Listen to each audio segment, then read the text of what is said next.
And hello there. Welcome to the Styles Cast. I am Wes Styles. And hold on one second. Let me pull this up because apparently, and I apologize to everyone watching, we lost our connection to Facebook, but apparently we are back at this point. Thank you to technology for that wonderful thing. But my name is Wes Styles. Thanks for coming on and checking out the Styles Cast. We got a very special guest with us today. I know a lot of you are excited because the you got to love this. Our feed is completely stacked with comments now, which we will be happy to take your comments. You guys' questions and comments are welcome. We'll feature them in to the feed here onto the screen. Take your questions and get our friend in Blacklite District, Kyle, up here right now. Let's bring him on to the screen. Sir, how are you? What up, man? It's been a minute. It's good to be here. It's good to have you. Yes, it has. In fact, it's been a minute, man. And again, to all those joining us, thank you for coming on board. And wherever you are watching, I apologize for the brief lapse we had there because apparently we lost connection with our Facebook feed, but we are back. So again, brother, thank you for coming on. And off to the side, we were talking because last time we saw each other has been several years since we've seen each other in person. We've talked on Facebook, Instagram, talking business and all that jazz. But man, the last time I saw you, you were playing a show for me. I can't remember if it was a holiday show, maybe. Was it a holiday show? Something like that. It was some sort of station show for sure. Yeah. I can't remember exactly what it was, but I just remember that I got there like really late. Like my other guys were there, and I remember that. And it was, dude, it was packed though, man. Like I remember walking in because we kind of almost had to sound check like with people like up, like already like basically in the venue and stuff. And dude, it was a good time. But yeah, that was, I mean, man, that had to have been years ago now, right? Yeah, I left that station in 18. I want to say that was like 17 or 18. So it's been a few years, but I'll never forget because the show, the pure hustle of you and Blacklight District, simply put, you guys rolled up to that show, no RV, no tour bus, no nothing like that. Two SUVs full of gear, like the band separate riding, pulling up in two SUVs to do the show. Yeah, man. No, and you know what's funny though, man, is like like the first few years of touring, like obviously I used to have a full band, drummer, bass, all that, and tour managers, crew guys. So I definitely did the RV/tour bus thing for a while. And now don't get me wrong, it's fun. I mean, especially when you're on the road that much, it's nice to have like a home that's basically on wheels so you're not just sitting. But honestly, as I guess as I've gotten a little older and a little wiser, like, man, there's just something, especially with how simple my show is now. Now, that doesn't take away from the show these days. But just the fact that I get to roll around in SUVs, it makes traveling so much better.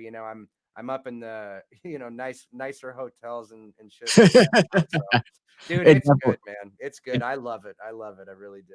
it changes life just a little bit, right? For sure, definitely. There's definitely pros and cons to each, of course, But again, I've been sober for over 2 years now, so like Dude, I don't congrats really on drink that. any. Thank you, man. So that was really a big thing too, because like I wanted a bus so that like at 2 a.m. when we had to drive off, I could keep the party going, basically. So Mhm. nowadays I'm a little more tame in that sense, but man, driving in SUVs, honestly, I don't think I love it, man. It's just simple and easy, for sure. So Talk to me about the sober life, though, man. I mean, being in a band in general, because I mean, now I just joined you in that about 2 weeks ago. I had to quit drinking, just for health reasons. I won't get too much into it. Nothing too bad, but quit drinking, and it has certainly changed the way I feel about things and the way I go about life in general. So, for you, what has it meant for you just to change your life in that regard?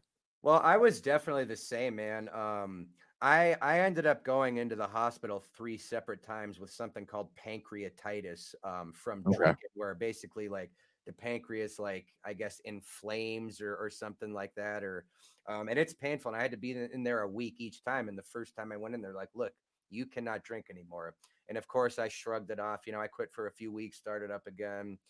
2 months later, I was right back in the hospital. Then that time I was like, all right, well, no more like shots. Like I'm just gonna Right. beer, and that lasted for about a year.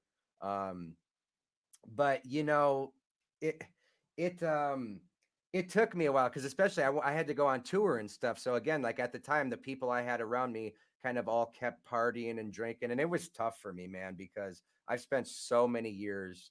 I mean, that's one of the reasons why I loved getting into this business because it really was just like a big party all the time. But I think the benefit of it is obviously I'm much healthier. I'm not eating so many cheeseburgers at 3 in the morning and all that kind of stuff. But again, man, I'm so focused right now on the music and the career and all of that it pretty much takes my mind off that to where again it's been so long to where it's not like I'm just craving booze every day. um and a lot of people around me now will say like after you've got sober, like that's when things really started taking off again. So I love it, man. It's one of those things that's always in the back of your mind, but I'm pretty content with it right now. So it's only caused good things, I'll say that. And that's good. A lot of folks are having that problem right now, especially with being stuck at home, COVID life, drinking a little bit more or hitting it a little bit harder. That's definitely something, I'm sure some of our audience is probably thinking to myself, like, man, maybe that's something I might be have done just a little too Right. hard during these Right. times. And I can see that too, though, like a few months ago when this whole like shutdown happened, there was a few days where, again, even though I don't really go many places anyway, whether it's like the grocery store or something simple like that, you just kind of get this feeling of like, oh, like I'm like trapped here or something, even though I'm here anyway. And I can Mhm. see where people can have problems with that. You know what I'm saying? But, no, man, it's been good, especially even during this pandemic. Again, shout out to all the fans in the chat. I see all you guys out there. I appreciate you guys coming over to watch. But again, man, when you're building an audience like this, like it takes a lot. Like it's a full time job, and it's just been amazing. Like my main point is basically during the pandemic. I know there's a lot of artists out there that are having a hard time. There's been bands that have broken up because people can't go on the road. Fortunately for me, again, I have such a fan base for the recorded music that pretty much drives my entire business. So if anything, streaming's gone up, man. But shout out to everyone in the chat for sure. Yeah, thank you all for being a part and checking this out. Honestly, your fans are definitely a loyal base. Coming into this episode, I think this rivals in terms of the anticipation of the episode, if you will, Right. right along the lines of Zach Myers from Shinedown. I had him on a couple weeks back talking about the debut of a couple tracks off the Smith and Myers Volume 1 record. And All right right. now, I think this rivals in terms of audience and just participation. So shout out to the Blacklight District fan base and everyone tuning in. Again, your questions are welcome. Put them in the comments section. We'll throw them up if we can get to them. A lot of them are feeding in right now. I love the people that are like, who the hell is this guy on the left talking right now? You are Yeah. boy. It's like, Right. Right. Yeah. No, I'm and just, see, man, that's the cool thing because like for an artist like me, again, back in the day, like when I started like going to radio and doing that whole thing, that's kind of like the traditional way of doing it. You try to get your song on the radio, and like over the last couple of years, man, there's just been so many opportunities with things like YouTube and Spotify Mhm. to literally get your music in front of. I mean, as artists and even podcasts and any type of entertainment, like we really all have access to the same audience, with these platforms. It's just finding a way to get it there. So obviously, a lot of my fans discovered me from like the Minecraft videos I do. I have a partner named Rainimator who basically makes custom animated videos to my songs, and dude, these things just blow up, man. Falling, my current single, for example. So we dropped the animated video on June 9th, which was my 30th birthday. I'm getting old now. oh, come on. I'm 37. Don't talk to me about old just Right. yet, man. Come on. Yeah, but there again, like on that day, it was like all of a sudden I wake up, it was number 5 trending on YouTube, and it's like, damn, bro. Throughout the day, it got up to number 3 for all genres. So yes, it's an animated video, but when I look at it, it's like, wow, like there wasn't a music video in America that day that got more views than that video did. You know what I'm saying? And Mhm. from there, the song went top 30 in 8 countries on Apple Music and from just the streaming alone. You know what I'm saying? So it's been like a domino effect. Then all of a sudden, TikTok got a hold of it, about 10 million impressions the first month there. Spotify comes in, adds it to their alternative beats playlist, new noise playlist. And here I am literally about to break the top 40 at rock radio now. So it's just been like, dude, it's been like a domino effect. You know what I'm saying? That's the only way I can put it, because one thing happens, which leads to this, which boom, boom, boom. And bro, I'm even getting like Sirius XM, the Pulse is playing the song, which is a pop station, you know? Mhm. So it's just like sometimes I almost can't believe the spot I'm in right now, you know? Well, and your music has always been different. Every time I hear a new song from you and you send me a new track, there's always I don't know what to expect. And I mean that in the best way possible, because Right, right. there's always it could be like a rap based rock track, it could be a pop based track, it could be a rock track. I don't know what I'm gonna get with you, because every time it's something different. When you go in and to write a new song, are you going in with the mentality of it's going to be this style track, or does it just happen kind of organically, like, all right, what happens happens, and the production and way it comes out is how you guys get it? I would say the latter, definitely. You know, I've said this to a few people. Like, I don't really ever go in the studio and say, okay, I need to make a rock song, or I need to make a rap song, or whatever the case is. You know, it's just Mhm. like at the end of the day, I just want to make the best song I can, regardless of what genre it is. You know, um, when I first started doing this, I grew up loving Ozzy and Metallica and Guns N' Roses. Like, those are my roots. You know, so I consider myself a rock guy at the very core of what I do, right? But, you know, again, over the years, I've just opened up my mind and have been inspired by so many different artists in so many different genres, um, that I'm not afraid to do it anymore. You know, like there was a time when it's like, oh, you can't do that because how are you going to get it out to the people? Like if it doesn't fit rock radio, for example, right? Mhm. But it's like, again, man, with all the other things I have going on, I'm grateful for the fact that I can pretty much release anything I want. To make a quick point though, right now over the last few weeks, I've basically, because I just put out my last album called You're Welcome in July, Right. uh, which is 19 songs, basically all of which were singles that I had put out over the year and a half prior. Um, and I have right now though, for the first time, honestly, man, in like the last 2 years, like I am so inspired to make like heavy rock music right now. And I'm like 5 songs deep. I am always gonna have an electronic or a bass of something new in there. But I just want the fans to know that like you are gonna hear some of the best rock music I've ever done sooner than later for sure. What's inspiring you right now in terms of writing that rock music? Like, are you hearing something out there in the world, or you're, I lack of better terms, you're angry and you want to get it out? It can be both, but you know, it always comes back to like finding an artist. So I've been on a Metallica kick the last month. You know, I had my whole Metallica kick like 10 years ago. I went and saw them, and you know, you just can't deny a legendary band like that. And you know, I just started going in and really I love watching behind the scenes type stuff. So, you know, like they did that Some Kind of Monster movie, and there's tons of clips of just the whole, you know, embodiment of what they do, I guess, has just really inspired me. Plus, with the momentum of Falling, which honestly I didn't think it was a rock radio song, and believe me, there are a lot of people that don't think that as well, like a lot of rock programmers. But on the flip side of that, there are a lot of programmers out there now that look at it as kind of exciting because it's not the same old shit all the time, right? So I Right. guess in my opinion, man, it's like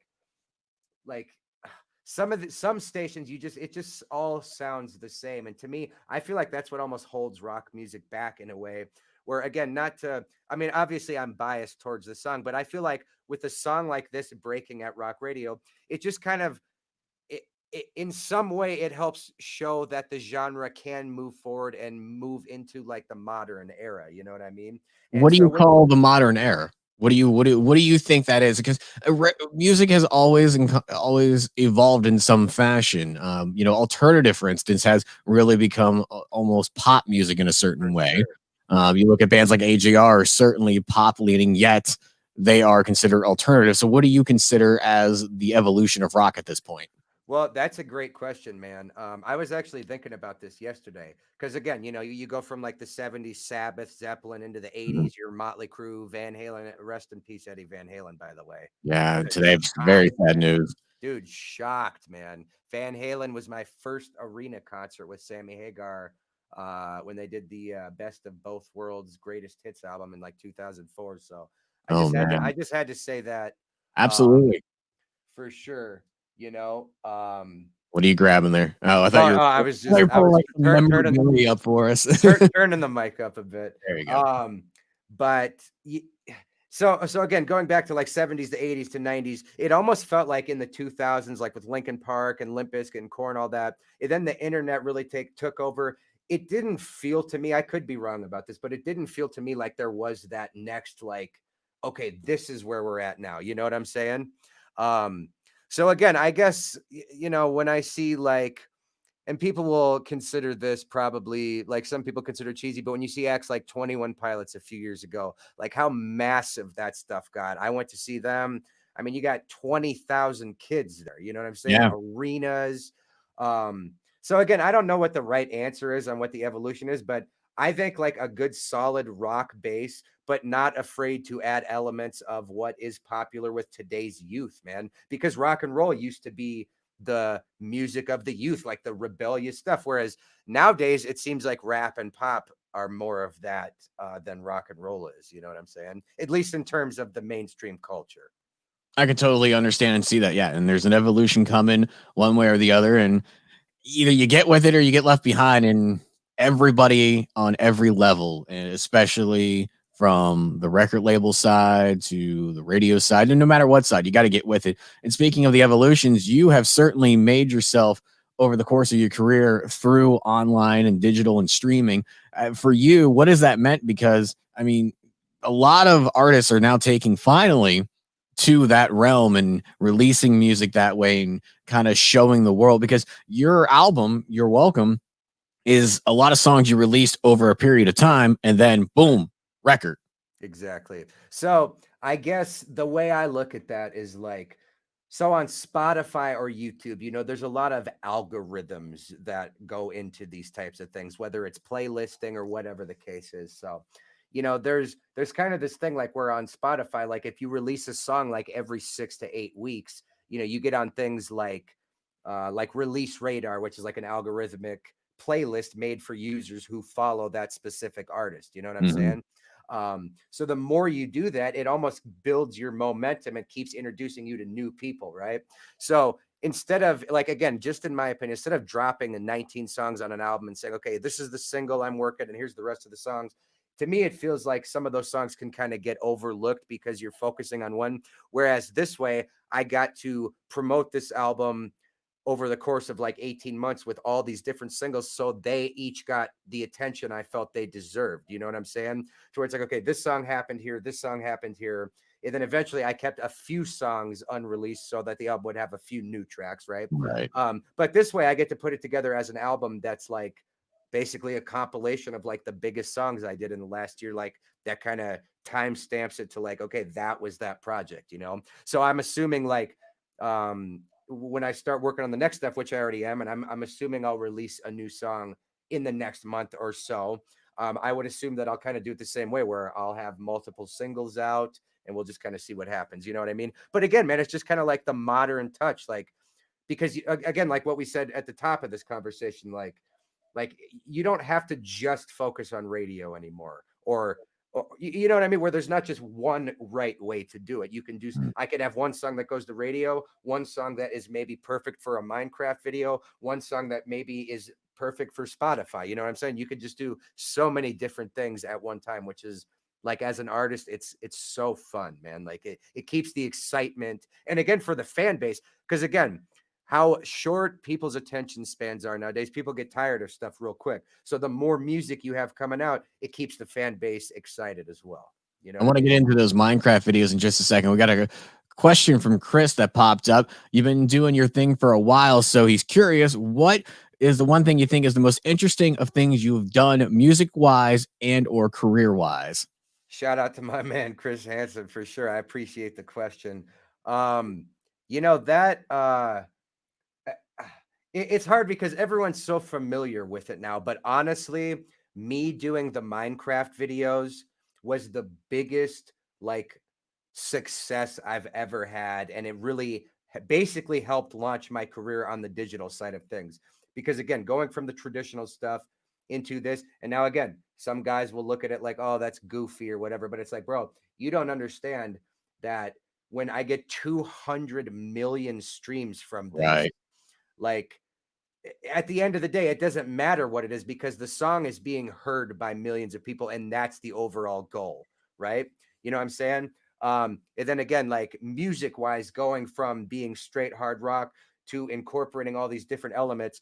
If someone went back and listened to my real early stuff, which is straight up rock, to where I am today, you can just see a span of influences. And to me, to answer this question, I think music wise, like just not being afraid to try new things and to take risks. You know what I'm saying? Like they always say, no risk, no reward. So the bigger the risk, the bigger reward. So, again, I put out this song called One of a Kind last year, which I'm sure the fans know. 2-minute song that was basically a rap beat, and I just freestyled pretty much over it.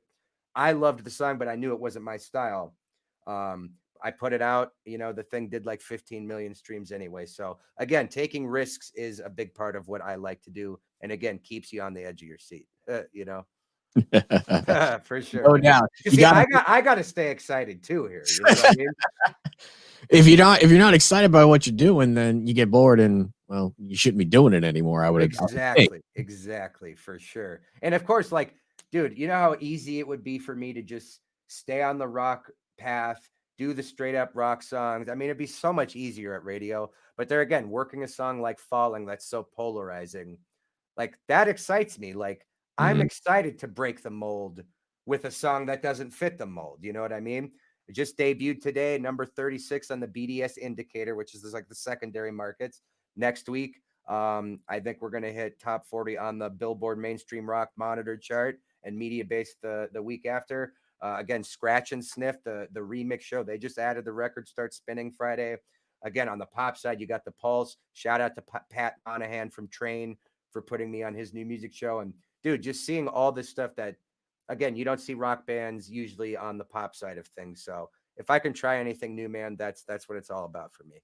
Yeah, shout out to Malcolm and Mike Check for this weekend for Scratch and Sniff. I love that show and the fact that you're on it, man. You're gonna get some good spins on that and some good ears on that show this Oh week. yeah. Well, dude, seeing the list, like when you see like stations in Dallas and New York and all these like iHeart stations, it's like, dude, what a way to, again, like you just said, get with one spin, literally a national audience. So definitely shout out to Malcolm and Mike Check for making that happen.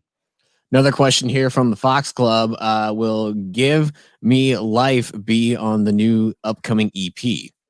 Well, I don't have an EP. Oh, okay. I get what they're saying now. See, it's funny because I'll do live streams and I'll play like a little preview of something, and people will like hold me to it, like this song. Give Me Life will not be on that EP, which is gonna be dropping soon. But it will be on the album. So basically, what happened, and I've seen a few questions here. There was a few like projects EPs I had up that I took down a couple Yeah, of months ago. I see Just like Coming Alive and Watch Me are gone from Spotify. Can we expect those Yeah, ever another and example? and and those will be on the EP that I'm dropping. So basically, I'm going to drop this EP of songs that have already been released. But it's just really complicated, man. So like, there were certain projects I did real early on that had other people involved and this and that, and it's just not where I am right now. You know what I'm saying? And I just wanted to get my catalog set up. So I officially have 2 albums. I have Instant Concern, which has 16 tracks. That's kind of the rock album, I call it. And then You're Mhm. Welcome, which has the 19 tracks, which is more the pop alt leaning side. And then I'm going to drop this EP, which is going to feature some of these songs like Coming Alive, Watch Me, the ones you guys want, Craving, Blood Bad, um, Never Forget It. Just so you guys know, those will all be on there. But it's not technically new, right? But Give Me Life, to the question, will be on the next album, which is being worked on now for sure. This rock album, I love the fact that you're talking about it. You keep bringing it up. Do we have a plan for the actual release of the whole thing? Not yet. I'm trying. I'm working on it because like again, being inspired by the rock thing right now, and really, and look, man, I don't take any of this stuff like lightly. Like if I'm gonna make a rock album, I'm gonna do my best to make one of the most epic rock albums of 2021. That's for sure. I know I have it in me to do it. You know what I'm saying? Um, and again, I know that what I do is not everybody's cup of tea, and that's okay. But there is a part of me that wants to just release this body of work as one thing. So we'll have to see what happens. But I promise bangers will be released. Looking forward to all that, man. And the fans, again, if you got questions, put them in the comments. If it looks like I'm not looking at the screens because I'm looking over here to the comment section to try to get to all of them, put them up here so that we can get them in and get the questions answered that you guys want. Again, appreciate Kyle, Blacklight District, being here on the Styles Cast. And we got anything and everything to talk about. And, you know, I want to talk about these these Minecraft videos. You talked about how it started and you kind of got into it because of a couple fans took your song, Yep. put it into the video, and it grew from there. Now you yourself are putting the videos together. Is there one? Now you said there's one for Falling, right? Yep. Yep. That came out a couple months ago. And like I mentioned, like that whole domino effect thing, like that thing was really what set this song off. So, like, that's the cool thing with these animated videos is like you can really see the reaction on a song almost instantly, right? So the Mhm. first day it came out, it had about 800,000 views the first day. Like I said, got up to number 3 trending. And from there, it's like, wow, like so you see the reaction on the song, and then you start to see these other things like TikTok and Spotify and the growth. Like, man, it's so unbelievable when like the Falling Minecraft video comes out, and the next day I go on Spotify and you see like the huge spike. You know what I'm saying? And Mhm. again, I feel like that's another new way to get the read on a record, which is basically why the song is where it is now on the charts, because it took off from that, you know? And again, hundreds of millions of streams from these videos literally brought me an entire fan base, because at the end of the videos we always link a box to the like official music video or Mhm. my channel or whatever, you know? So from there, again, I look at it no different than like being on a movie soundtrack or something. People come to watch the movie, there's a song on the soundtrack or in the movie, people end up liking that song, like how Linkin Park did the Transformers thing, right?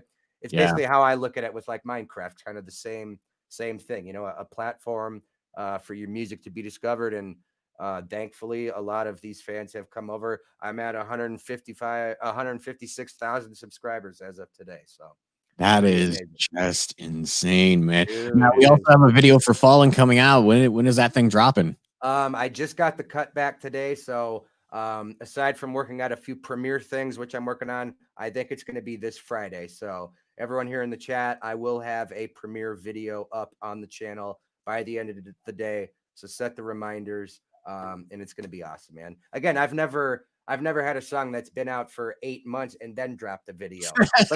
But dude, again, like seeing how long, like when a song just keeps going, man, that's when I feel like you have something, you know. Right. For No, sure. absolutely, man. And you say you got the cut. So is this the final cut or you want to go back in and go, maybe this needs to be tweaked or I did a bit of that. I guess I should have said I got the final cut today. Over this past weekend, I was kind of going back and forth with the director. Shout out to Jeremy at Riley House up here in the Black Hills for helping me last minute kind of shoot this video. It looks awesome and it's simple, but it's to the point. It's basically a performance video in a way. Some cool shots and stuff like that. I just showed a preview on my live stream a bit ago. Mhm. But yeah, that'll be out this Friday. So definitely keep a watch for that. And by the way, guys, make sure you subscribe to the Styles Cast right here on YouTube. He does interviews like this all the time. And dude, I just love the fact that we're able to do this right now, man. Technology, like, Oh, it's dude, so it's great. so awesome, man, for sure. It is totally great. I'm glad because it affords us the ability to do a longer chat. And I mean, as a radio guy, I hate like when they give us interview time. It's like, oh, you get 10, maybe 15 Right, minutes. Here, right. we're like at almost a half hour at this point, and hell, if we go longer, I really don't care. So Yeah. it's really good. Got a question from right here from Elizabeth Rose. What inspired you to make Falling? That's a great question. Well, I shout out to one of my producers, Young Cage. He will work on tracks sometimes and send me like beats and this and that. And had this kind of guitar thing going. And at first, I wasn't sure if this was a song that I was going to do. I started writing and stuff.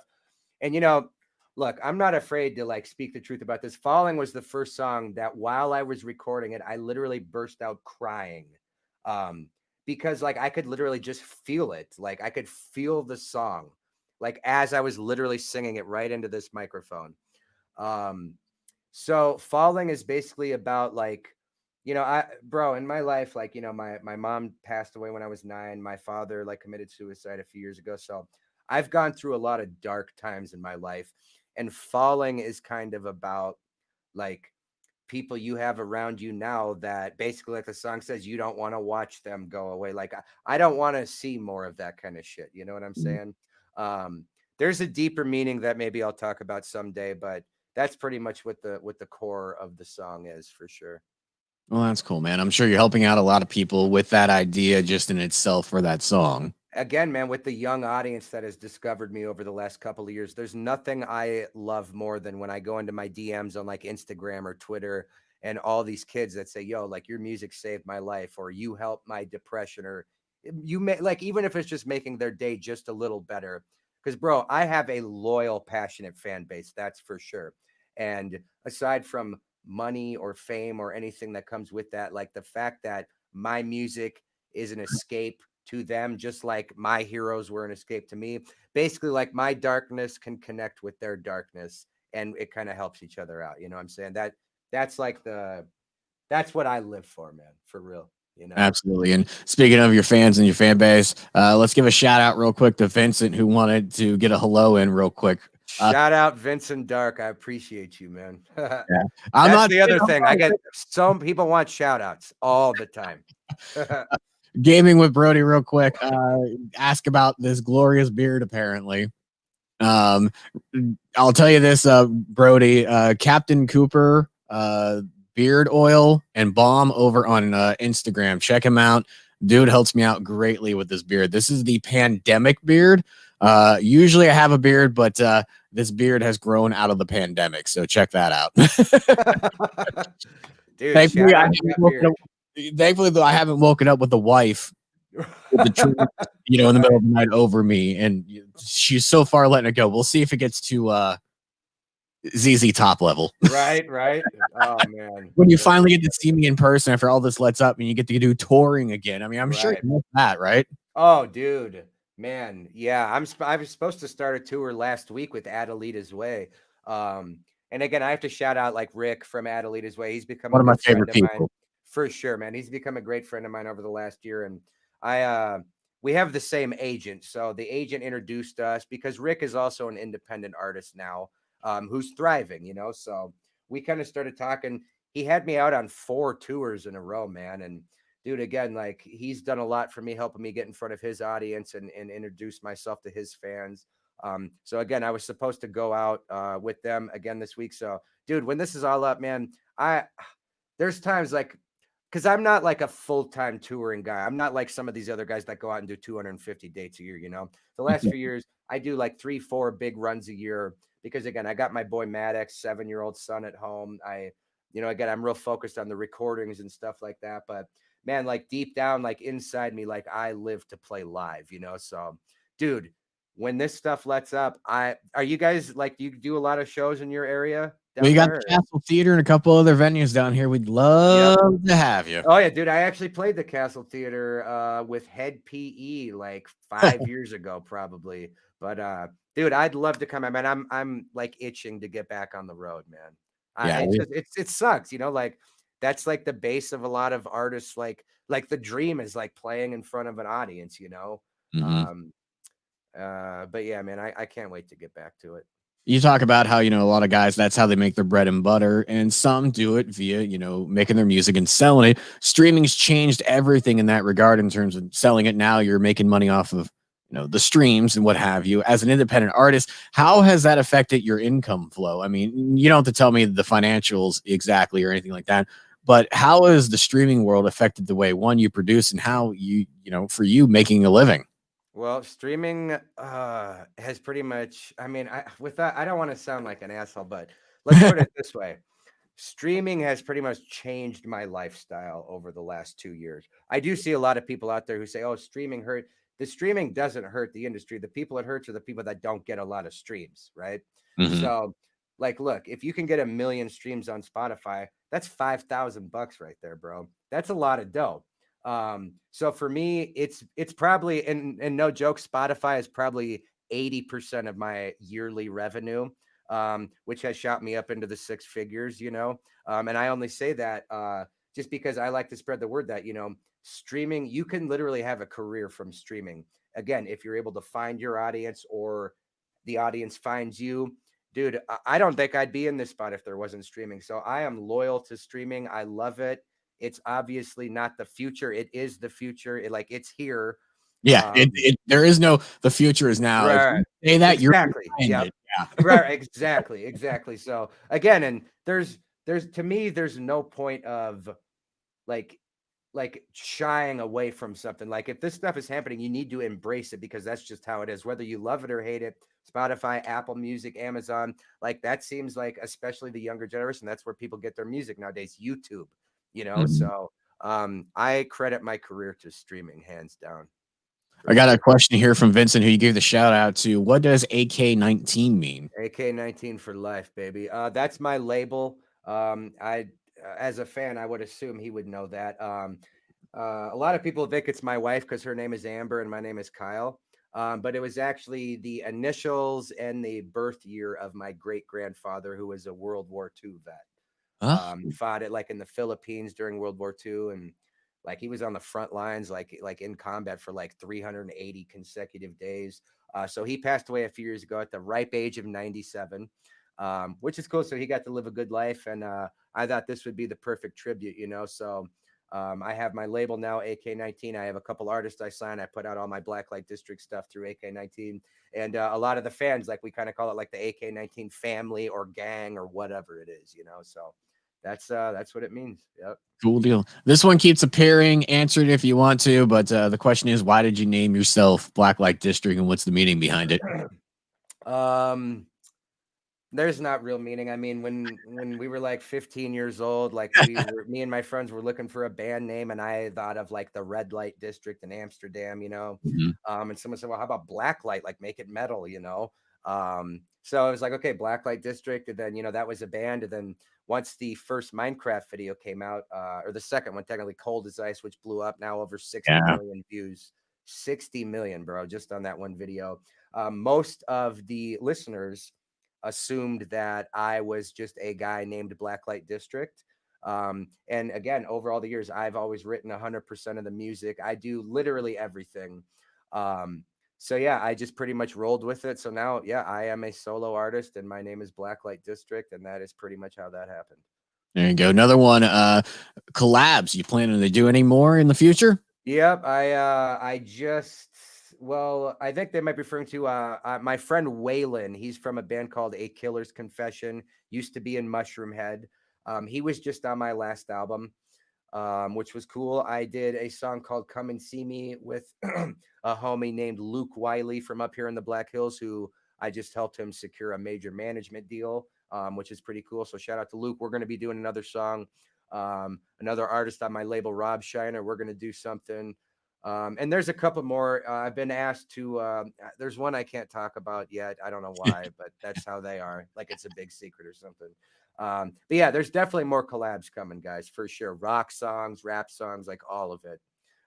Definitely collabs coming. And dude, that's kind of fun too, because you get to work with other artists and see how they do their thing. Or like when someone asks me to jump on their project, I like that because it's not like the typical shit I would do. So Right. it's like it's exciting. So definitely more collabs to come for sure. Thinking of collabs and stuff like that, and your different styles of music. Have you ever thought about potentially doing maybe a remix album, let other people get a hold of your stuff, and then releasing it as a record? I've never thought about that, but that is a good idea. I've done a couple of remakes. In fact, we just mentioned Cold as Ice. So, that song, which was again one of my top 40 rock singles, Octane played the shit out of it. And, you know, so on my last album, You're Welcome, I did a remake of Cold as Ice, which is more of like a trap alt leaning pop version of the song, basically, just to get a different vibe, because that was the vibe I was going for. In fact, that's the Minecraft video that'll be released this weekend, which we're all expecting to blow up as usual. Cold as Ice remake. I remade a song called The Struggle. And there is a couple of other remakes coming out, and some remixes. So that's a good idea, though, man. Maybe some of these fans could remix. And I will say this too. I'm starting to see a lot of covers on YouTube now. There's a cover of my song Falling on a channel called Eldrazi Rules. Shout out Eldrazi. He's one of the guys in my live streams a lot. Did a fantastic version. So again, it's cool to see listeners and fans with their take on the songs, right? I think we need to open up a contest, put up a site with a couple stems. You select the songs, and then just have the fans go to town and see Dude, what that comes would be so awesome, man. So awesome. I know like Tommy Lee just did something kind of like that. Maybe it wasn't so recent, but I remember he did something like that. Mike Shinoda, I think, but I'd love to do that, man. That's definitely something I'd consider in the future. Cool deal. Let's just have some fun and freeform here. No music talk. Let's talk about fandoms. I know you are a wrestling fan. Oh, I am, dude. I am. In fact, You gonna go get yours? Hold on, let me go get oh, mine. yeah. You knew it. You knew it. Oh yeah. Oh yeah, man. Big fan. Dude, we got the same, bro. Look at that, huh? Dude, perfect. Yeah, you show Perfect. me yours, I'll show you mine. Yeah, exactly, exactly. So, you know what's really cool, man? Last week I did a podcast with Devon Dudley. Yeah, And actually from my old station down in Springfield. yeah, Shout out yeah, to yeah, Mo. yeah, exactly. Mo Lightning. I did because I did an interview with QLZ there, and then he asked me if I wanted to do his podcast. Dude, I grew up like like in the Attitude Era, like I was like 8, 9 years old. Stone Cold Steve Austin, like the Dudley Boys, Undertaker. That was my era, man. So when he asked me to get on there, it was so awesome. And Devon was such a nice guy, bro. Like I couldn't believe it. The other cool thing is that the other guest that day was current WWE superstar Aleister Black. So I got to be on there with all these guys and just talk wrestling. And man, it's so awesome, bro. Like it was just so awesome. You know what I'm saying? I'm looking forward to. I think I haven't got confirmation yet, but I'm working out getting Cody on here Oh, in the really? coming weeks. We're working out the details right now with his people because I know he's got a new TV show. So just working out the details around that and AEW schedule. For sure. And in fact, one of the collabs I couldn't mention was the guy Mikey, who's the music guy at AEW. Oh, nice. He handles all their music, so I just did something on his album. And dude, who knows? I'd love to get one of my tracks on like AEW or something like that. Did you? I wanted to ask you this. Did you watch the Undertaker documentary, The Last Ride? Dude, I love that thing. That was really cool to watch Dude, from front to back. I geeked out, and my wife is a wrestling fan, but she kind of fell off around in the early 2000s. So she's like reliving a little bit, but like I'm like a right. little kid front to Oh back yeah. thing. Dude, I've just always been such an Undertaker fan that like for us as fans to really get like behind the curtain and see him as a real person. Oh man, I had been waiting for that for a long time. Like I get fascinated because not only just the performance, but the behind the scenes stuff, like how things are decided, like why was the streak ended at that time? Like I was obsessed with the streak, bro. That was my yearly. I'd have WrestleMania parties. All my friends would come over, and it's all about the streak. So when Brock Lesnar broke the streak, I was devastated to say the least. But again, it's just cool to see like that kind of stuff, like where they take you behind the scenes, how he collapsed, and just seeing it is awesome.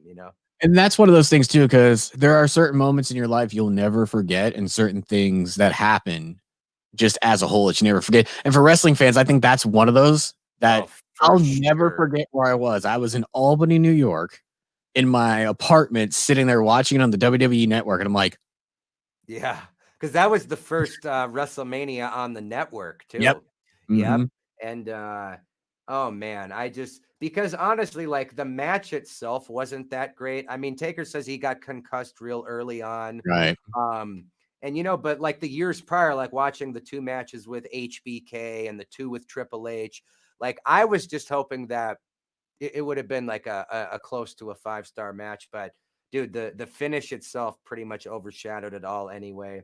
I couldn't believe it, bro. Like oh man, I'm still upset about it. And then Well, again, just to even watch Taker now, like on the Last Ride documentary, like how he's pretty much done. Never say never, like he said. yeah, But man, it's just like again, these things are like these childhood memories you grow up with, and when they end, it really does feel like a piece of your childhood ends with it. absolutely. And he keeps saying in interviews, because I always did want that whole Sting and Taker match, but as he said, it's like, you know what, we're not in our primes. Had it been in our primes, then yeah, let's do it. But we're not in our primes. There's no reason to. You would have put a sour memory in there. Yep, and he said it himself. It looks much better on paper than it would in the ring, you know. And I get that too, man. I mean, there's a lot of matches I wanted to see. Honestly, like the Taker and AJ Styles Boneyard match. Yeah. Like it was cool, and I was happy with it. But wouldn't it have been awesome to watch them in a ring in front of 80,000 people? You know, for his last one. I always just felt like the last one should be like at WrestleMania in the stadium with a packed house, you know. So, but Yeah. again, you never know what the future holds. Um, yeah, man, and honestly, like since then, like I'm not gonna lie, like right now, I haven't been watching as much as I used to because I don't know, man. I guess they're not breaking stars like they used to. When you'd put on Monday Night Raw in 1999, like the mid card was filled with like the Brothers of Destruction and the Dudley Boys. Like from the opening match to the main event was filled with stars and future Hall of Famers. You know what I Right. mean?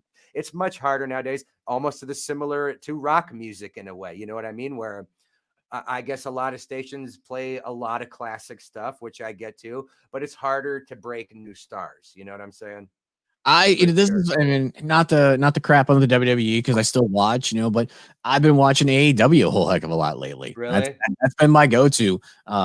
Yeah, they have a couple former WWE guys at the top, but you have a lot of great undercard guys, and there's some good ones, some bad ones, and they're still figuring out their footing. But at the same time, though, it has a classic vibe to it. I don't know. It feels like an old school WCW to me. It does, man. Good WCW. Right. Exactly. And I agree with that, man. You know, again, I haven't watched a ton.